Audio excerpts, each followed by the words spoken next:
Hello प्यारे बच्चों आज हम class 11 chapter 4 principle of mathematical induction start करने वाले हैं। प्यारे बच्चों ये उसका पार्ट फर्स्ट होने वाला है। आपने देखा एक सिस्टमेटिक वे में हमने अब तक टोटल 11th और 12th क्लास मिला के टोटल 5 टॉपिक्स फिनिश कर लिए, जिसमें सबसे पहले हमने सेट्स पढ़ा क्लास 11th का, फिर रिलेशन एंड फंक्शन पढ़ा, फिर उसके बाद ट्रिग्नोमेट्रिक फंक्शन पढ़ा, फिर हमने क्लास 12th में प्यारे बच्चों रिलेशन एंड फंक्शंस पढ़ा अगेन।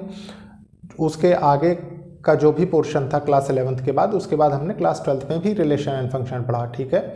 उसके बाद प्यारे बच्चों हमने इनवर्स ट्रिग्नोमेट्रिक फंक्शंस भी फिनिश कर लिया है। अब हम प्रिंसिपल ऑफ मैथमेटिकल इंडक्शन पढ़ेंगे और बहुत अच्छे से पढ़ेंगे। और प्यारे बच्चों बहुत ज़्यादा लेक्चर्स इस पे वेस्ट नहीं बनेंगे, क्योंकि आपने देखा है कि बहुत बड़ा चैप्टर नहीं है ये, लेकिन ये है कि क्वेश्चंस का लेवल ऐसा है प्यारे बच्चों कि अगर आप अच्छे से पढ़ेंगे तो आपको क्रिस्टल क्लियर होगा कॉन्सेप्ट, नहीं तो आप कहीं ना कहीं बाद में सफ़र करेंगे। प्यारे बच्चों ये एक इनिशिएटिव है उन बच्चों के लिए जो बच्चे महंगी पढ़ाई नहीं अफोर्ड कर सकते, प्लस एक अच्छी अपॉर्चुनिटी उन बच्चों के लिए है जो बच्चे क्लास 11th और 12th के साथ साथ किसी भी कॉम्पिटिटिव एग्जाम्स की प्रिपरेशन कर रहे हैं। प्यारे बच्चों आपने देखा अब तक कि हमने फाउंडेशन से रिलेटेड कितने अच्छे तरीके से सेट्स, रिलेशन एंड फंक्शंस और ट्रिग्नोमेट्री और इनवर्स ट्रिग्नोमेट्रिक फंक्शंस पढ़े हैं, ठीक है। ये सिर्फ किस में काम आते हैं? आपके फाउंडेशन डालने में, ठीक है। फाउंडेशन डालने का मतलब देखिए यहाँ पे इस लेवल पे, जिस लेवल पे आप पढ़ रहे हैं यहाँ पे तो ये वेटेज रखते हैं, लेकिन आपको ऐसा लगेगा कि ये दूसरे चैप्टर्स के लिए ही बने हैं, ठीक है। और वही सच्चाई है। कारण ये है जब आप और एडवांस लेवल पे पढ़ाई करेंगे तो आपको ये चीज़ समझ में आएगी कि चैप्टर्स हमने सिर्फ क्यों पढ़े, क्योंकि ये एक तरीके से हेल्पिंग इंस्ट्रूमेंट है अदर चैप्टर्स के लिए, ठीक है। मैथमेटिकल इंडक्शन की बात करते हैं प्यारे बच्चों। मैथमेटिकल इंडक्शन से पहले प्यारे बच्चों कुछ चीज़ें आप समझिए बहुत अच्छे से, ठीक है। देखिए क्या, देखिए इस चीज़ से कोई रिलेशन नहीं है, लेकिन एक वे है समझाने का। हर टीचर का अपना अलग होता है, मेरा अपना अलग है, किसी और का बहुत अच्छा है, ठीक है। तो देखिए प्यारे बच्चों होता क्या है, थोड़ी सी चीज़ है और छोटी सी चीज़ है, ठीक है। देखिए मान लीजिए एक कोई नंबर है, के मान लेते हैं, ठीक है, के ले लिया हमने। अगर मैं कहूँ कि के से एक छोटा नंबर क्या होगा, तो आपने कह दिया सर इसको के से एक घटा दीजिए, ठीक है, कोई दिक्कत नहीं है, छोटा हो गया के से एक। अगर मैं कहूँ कि के से एक बढ़ा दीजिए, तो आपने k+1 लिख दिया, ये इसमें भी कोई बात नहीं है, ठीक है। मतलब कि आपने यहाँ पे क्या बताया, आपने यहाँ पे ये बता दिया कि प्यारे बच्चों देखिए अगर एक कम करेंगे तो k-1 हो जाएगा और एक बढ़ा देंगे तो k+1 हो जाएगा, ठीक है। सेम एज इट इज़ हमने कहा इसमें एक और कम कर दीजिए, आपने एक और कम कर दिया, ठीक है, k-2 कर दिया। फिर हमने कहा कि एक और कम कर दीजिए, आपने और कम कर दिया, k-3 हो गया। सेम एज इट इज़ आप देखेंगे कि कम करते करते देखिए 1 हो गया, 2 हो गया, 3 हो गया, अप टू दैट, ठीक है। अब आपसे कोई कहे, आप देखिए इसी स्टेटमेंट को अच्छे से समझने की कोशिश करिए, ठीक है। देखिए मैं सब कुछ पढ़ाऊंगा आपको, आप देखेंगे कि लास्ट में जब आप मेरे से पढ़ के जा रहे होंगे तो आप सब चीज़ जानते हैं, लेकिन प्यारे बच्चों ये है कि पढ़ाने का तरीका सिर्फ अलग है। देखिए मान लीजिए आपने देखा, हमने इस 1 से स्टार्ट किया तो आपने देखा कि k तक गए, ठीक है। फिर आपने k+1 तक भी मतलब अप्रोच आपने बना ली कि k+1 कैसे आया, ठीक है, मैंने आपको बहुत अच्छे से बता दिया। अब प्यारे बच्चों देखिए यहाँ से क्या समझना है, आपसे किसी ने पूछा कि जो आपने मतलब सीरीज़ समझ लीजिए, जो आपने सीरीज़ बनाई क्या उसमें 1 है, तो आपने कह दिया हाँ सर 1 तो है, ठीक है। फिर आपने देखा यहाँ पे उसने अगले ने पूछा आपसे कि क्या इस पे 100 है, अब आप कंफ्यूज हो गए तुरंत, अरे 100 तो है ही नहीं, ठीक है। लेकिन आप देख रहे हैं कि कंटिन्यूअसली क्या हो रहा है, देखिए एक एक ही तो बढ़ रहा है, और चाहे ऐसे ले लीजिए तो एक एक घट रहा है, ठीक है।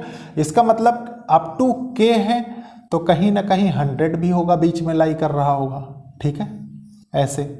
अब प्यारे बच्चों 100 बीच में है। फिर आपसे किसी ने कहा कि क्या ये एक सीरीज है, तो आप अब कह सकते हैं कि हाँ एक सीरीज होगी अगर इसका लास्ट नंबर भी मुझे पता लग जाए, ठीक है।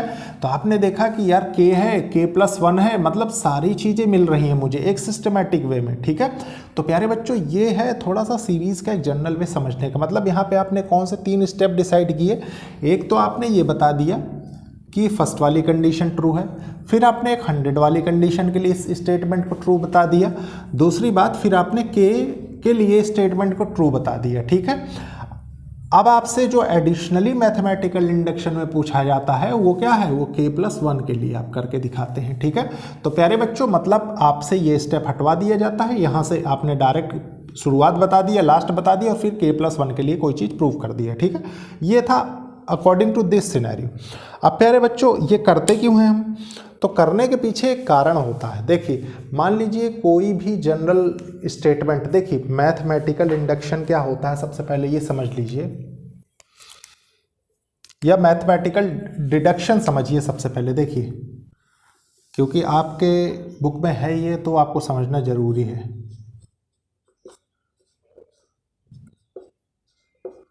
Deduction reasoning,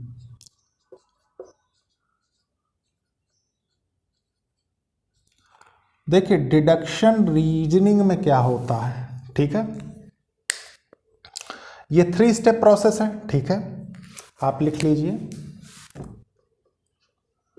3 step process. ठीक है,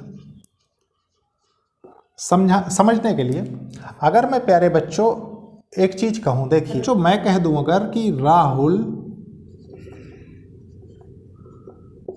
इज अ मैन, ठीक है, कोई प्रॉब्लम नहीं है। इसके बाद अगर मैं एक स्टेटमेंट और निकालूं, ऑल मैन आर मॉर्टल, तो कोई प्रॉब्लम नहीं। अब देखिए ये क्या है, ये दोनों एक जनरल स्टेटमेंट है, राहुल भी हो सकता है, श्याम भी हो सकता है, मोहन भी हो सकता है। ठीक है, तो क्या है, राहुल इज अ मैन, आप जान गए, और ऑल मैन आर मॉर्टल। तो आप यहां से एक स्पेसिफिक कंडीशन डिराइव कर सकते हैं ना, क्या कि राहुल इज मॉर्टल। अब बहुत से बच्चे मॉर्टल में कंफ्यूज हो जाएंगे, तो प्यारे बच्चों मॉर्टल का मतलब होता है नश्वर, मतलब खत्म होने वाला। अब ये 3 स्टेप प्रोसेस कैसे है, देखिए डिडक्शन रीजनिंग। ठीक है, 3 स्टेप प्रोसेस ऐसे है कि देखिए आपने देखा कि किस तरीके से हम जनरल स्टेटमेंट, ये दोनों जनरल स्टेटमेंट है ना, जनरल स्टेटमेंट, और ये क्या है, ये एक स्पेसिफिक स्टेटमेंट हो गई, स्टेटमेंट। ठीक है, तो देखिए डिडक्शन रीजनिंग,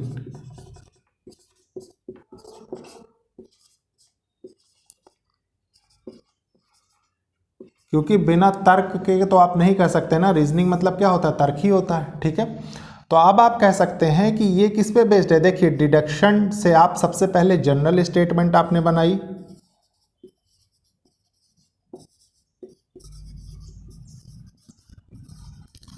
और जनरल स्टेटमेंट के बाद आप एक स्पेसिफिक स्टेटमेंट पे आ गए। ठीक है,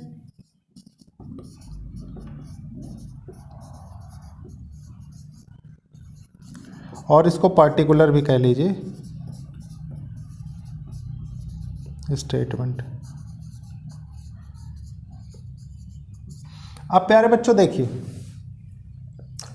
इंडक्शन रीजनिंग में क्या होता है, अगेन 3 प्रोसेस ही इन्वॉल्व होते हैं। ठीक है, लेकिन उसमें एक डिफरेंस कहाँ आ जाता है, देखिए डिडक्शन इंडक्शन रीजनिंग लिखिए,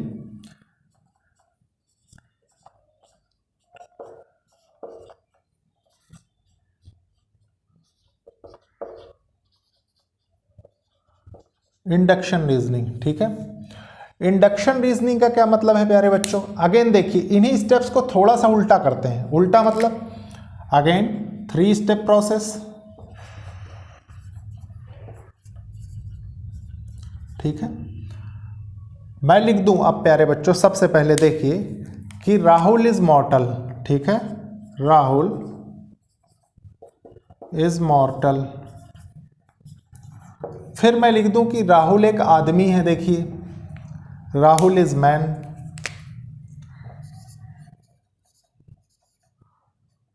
राहुल इज अ मैन। ठीक है, और एक कंडीशन लिख देते हैं, all man are mortal. Mortal मतलब तो आप समझ ही गए। अब प्यारे बच्चों एक चीज बताइए, आपको क्या लग रहा है, देखिए ये 2 जनरल स्टेटमेंट है, फिर ये एक स्पेसिफिक स्टेटमेंट है। देखिए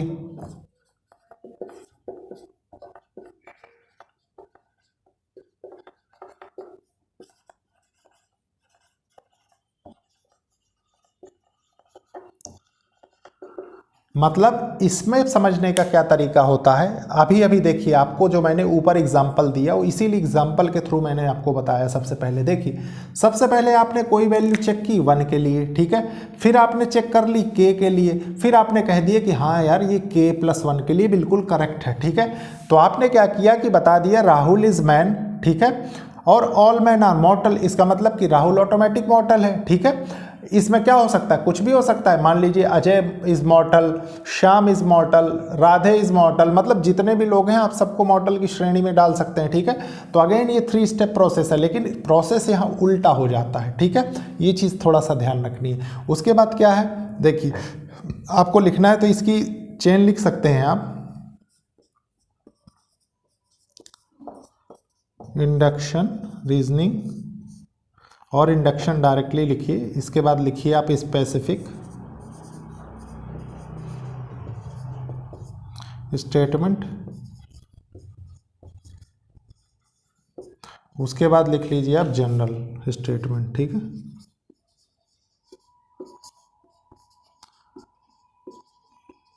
अब प्यारे बच्चों आपने देखा कि मैंने सब जगह, गौर करिए कि स्टेटमेंट वर्ड लगाया है, ठीक है, स्टेटमेंट स्टेटमेंट स्टेटमेंट, अगेन देखिए स्टेटमेंट स्टेटमेंट स्टेटमेंट, है ना।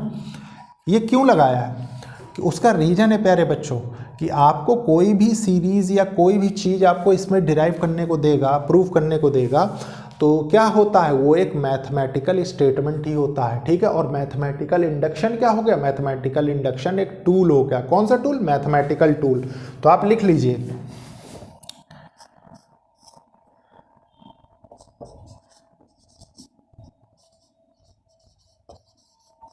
Mathematical induction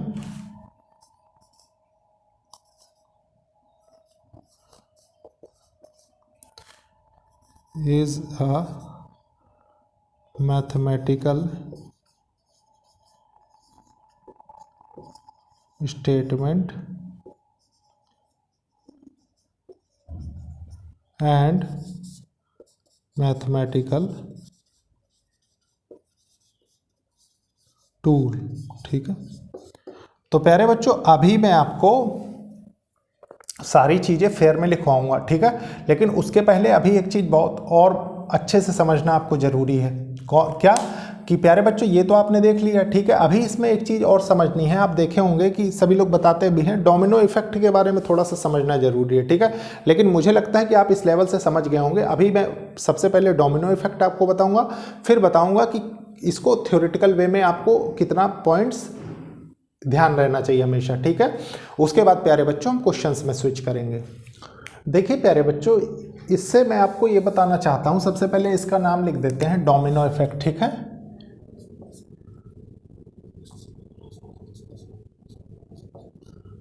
domino effect. तो डोमिनो इफेक्ट में होता क्या है प्यारे बच्चों, आपने बचपन में खेल खेला होगा कि बच्चे अक्सर ऐसा करते हैं कि देखिए मान लीजिए छोटी छोटी ईंटें ले ली और ऐसे खड़े कर लिए सब एक पर्टिकुलर डिस्टेंस में, ठीक है।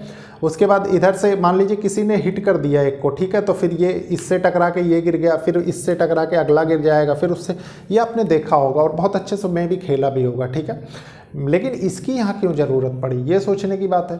तो प्यारे बच्चों इसलिए अभी ज़रूरत पड़ी हमको पढ़ने की, मैंने आपको बताया है अभी अभी जस्ट, ठीक है, के वाला एग्जाम्पल, ठीक है, कि मान लीजिए के है, के से एक ज़्यादा k+1, ठीक है, के से एक कम k-1 और कम k-2, मान लीजिए ऐसे करते करते 1 आ गया, 2 आ गया, 3 आ गया, दिस, ठीक है।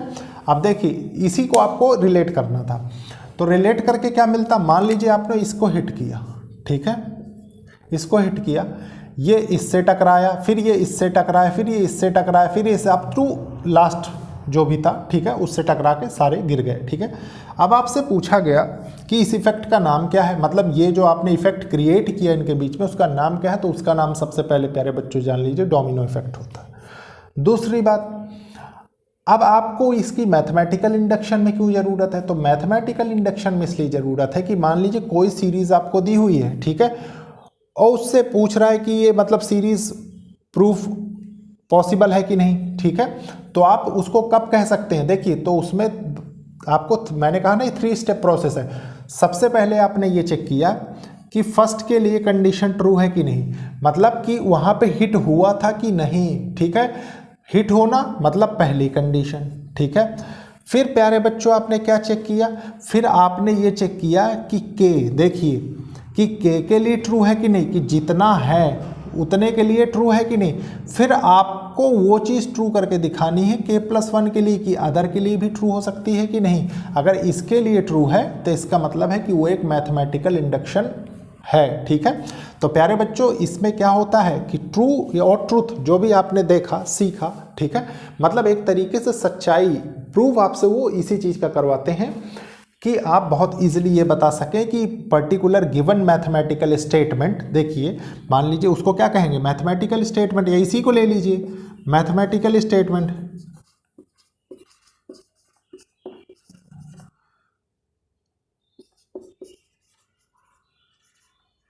स्टेटमेंट तो आप जब इस तरीके से चेक कर लेंगे 3 स्टेप में, तभी आप कहते हैं प्यारे बच्चों कि वो एक मैथमेटिकल स्टेटमेंट है with the help of mathematical tool, ठीक है।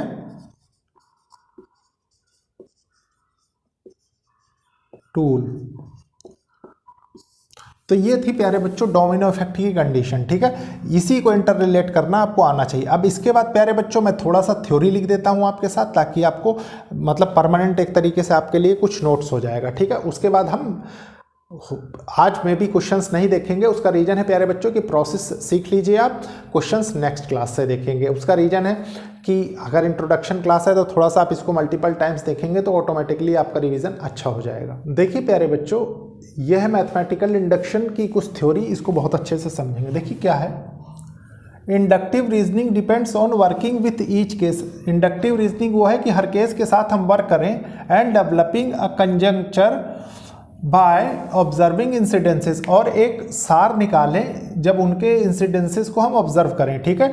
Till we have observe each and every case, जब तक हम सारे केसेस को, हर एक केसेस को आखिरी तक ऑब्जर्व नहीं कर लेते, ठीक है, उसी को इंडक्टिव रीजनिंग कहते हैं। ये चीज़ ध्यान रखिए।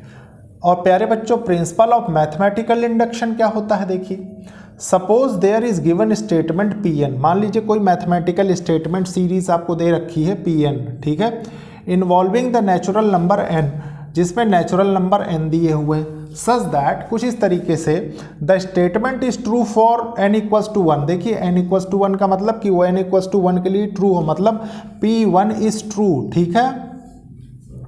मतलब कि जैसे मैंने आपको बताया ना डोमिनो इफेक्ट में कि देखिए मान लीजिए ये ब्रिक लगे हुए हैं, ठीक है,